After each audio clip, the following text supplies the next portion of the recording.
Get out those red pens. It is grade report time here on Seattle Seahawks Today. With the first wave of free agency in the books, we are going to give our grades for all 13 of the Seahawks free agency signings so far. And the way that we've categorized this is players that hit the open market when free agency began. So we're not going to talk about Tyler Lockett.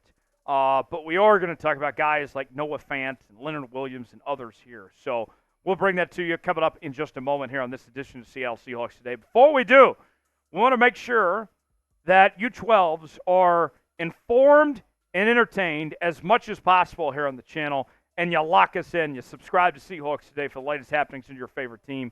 We're close to our next milestone of 51.5 thousand subscribers, but we need your help to get there. YouTube.com/SeahawksTV to subscribe for free today. You'll be glad you did, and we'll get started with today's show. Let's recap the Seahawks moves in free agency to this point. Tyler Lockett restructured on a 2-year, $34 million deal. Noah Fant kicked things off in the free agency period with a 2-year, $21 million deal. While Leonard Williams, on the first day of free agency, got a huge contract, 3 years, $64.5 million. Pharaoh Brown, 1 year, $3.2 million. Nick Harris, the center/fullback. We'll see what role the Seahawks have in mind for him. He gets a 1 year, $2.5 million deal. Artie Burns and Darrell Taylor are back. Rayshawn Jenkins comes over from the Jacksonville Jaguars on a 2-year, $12 million deal. Noah Fant returns to Seattle. George Fant, rather. Got a little ahead of myself there. George Fant is back. The backup swing tackles, the role that he'll likely play. You had the Sam Howell trade go down. Tyrel Dodson also added 1 year, $4.2 million deal. He and Jerome Baker had a 1 year, $7 million deal, are going to hold things down at the linebacker position. And then a few more here for you. Tremayne Anchrum will compete for playing time in the offensive guard spot. Kayvon Wallace at safety comes over from Tennessee. And then Jonathan Hankins from the Dallas Cowboys will be a rotational piece on the defensive line. Let's start with Noah Fant here. 2 years, $12 million. Noah Fant coming off the worst season of his career. But I don't think it's Noah Fant's fault. I don't think he was set up to succeed in that Shane Waldron, Pete Carroll offense when they weren't getting him involved like he should. He should play a much more significant role in the Seahawks offense. I think he's a top 10 caliber tight end in this league.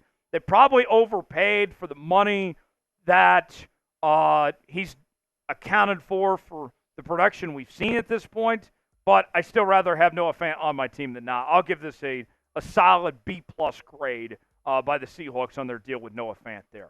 Leonard Williams. Man, did he get paid a lot of moolah. 3 years, $64.5 million. Williams was the best defensive player for the Seahawks in the second half of this past season. A dynamic just beast for the Seahawks on the defensive line. This was a lot of money, and you wonder if they would have taken care of this sooner, could they sign him for less money? And it kind of handicapped them for what they could do the rest of the free agency period. I'm giving this a B, and it's not a knock on Leonard Williams at all. It's how the Seahawks handled this situation of waiting when they did to get a deal done and potentially hurting themselves on some of the other deals there. Let's ask you, did the Seahawks overpay for Leonard Williams? Y for yes, N for no. It's our pinned comment today. Weigh in. Tell us what you think in the comment section below if they overpaid for Williams or not.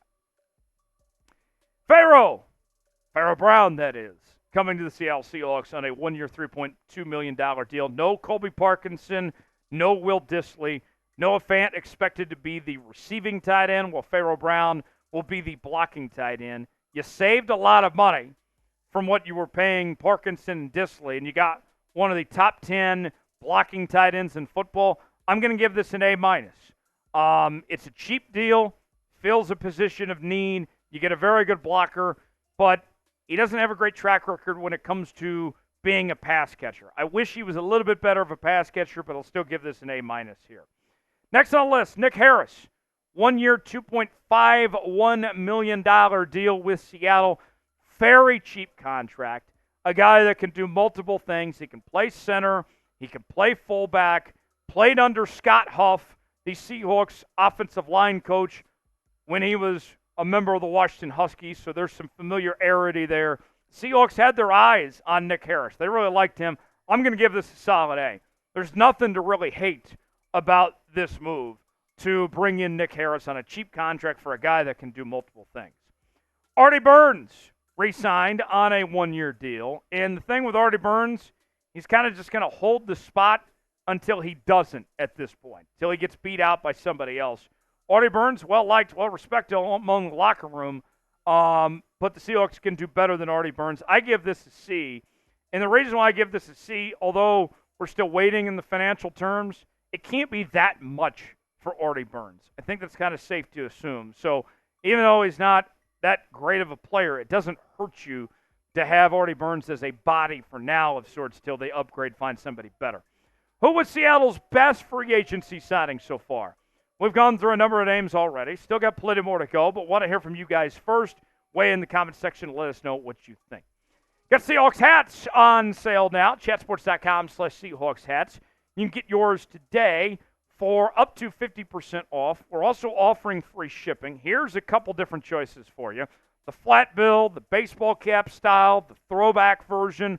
Plenty more to choose from. Go see for yourself our Seahawks hats, and if you find one you like, get it today. Chatsports.com/Seahawks hats. Only for a limited time. The free shipping plus up to 50% off. The link is in the comments and description of today's video.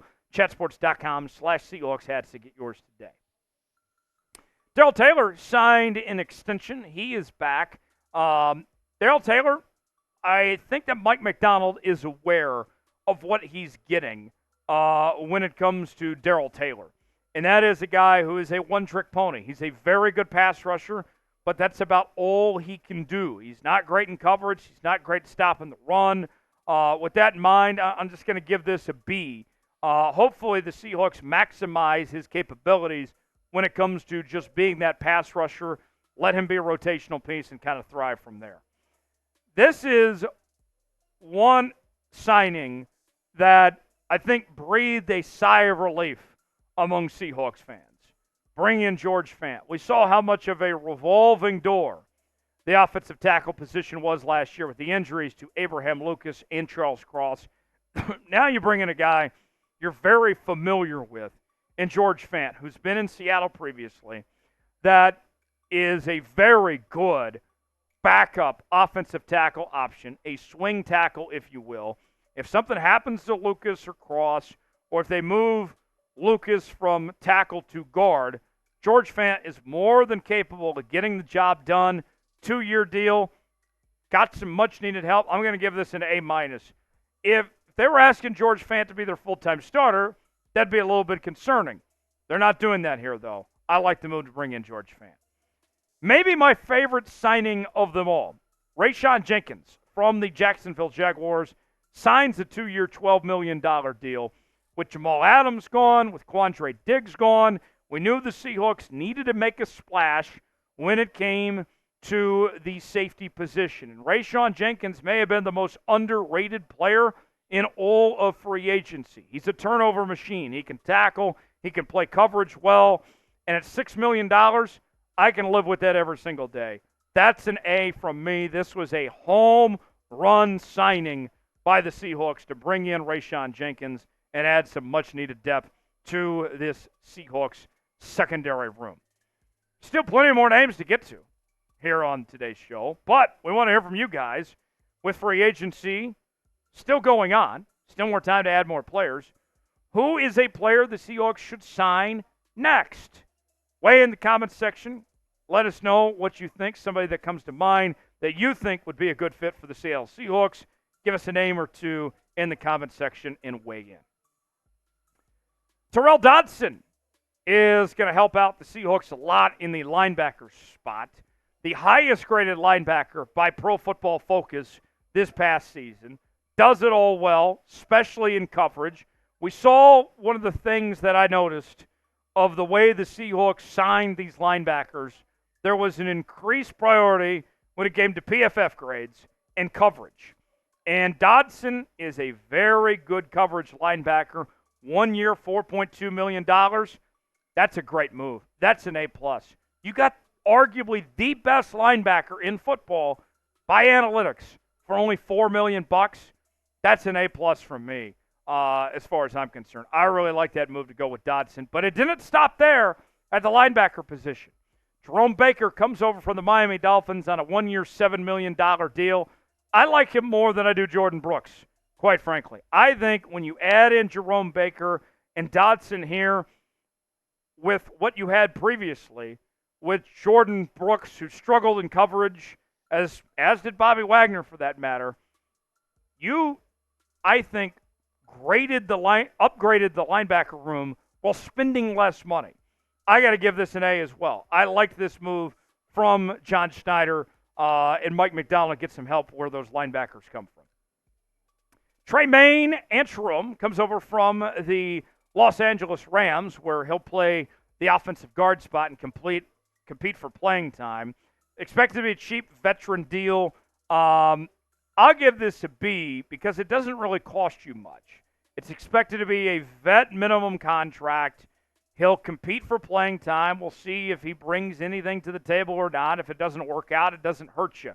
They're kind of taking a flyer on this guy. He has less than 200 career snaps. I'm willing to give him a chance and see what he brings to the table. Next on the list, that is where we find Kayvon Wallace, formerly the Tennessee Titans. And this is a guy that can do it all. He can play on the line of scrimmage. He can play safety. He can play nickel. And he can do it all at a high level. And he was really just starting to come into his own there towards the end of 2023.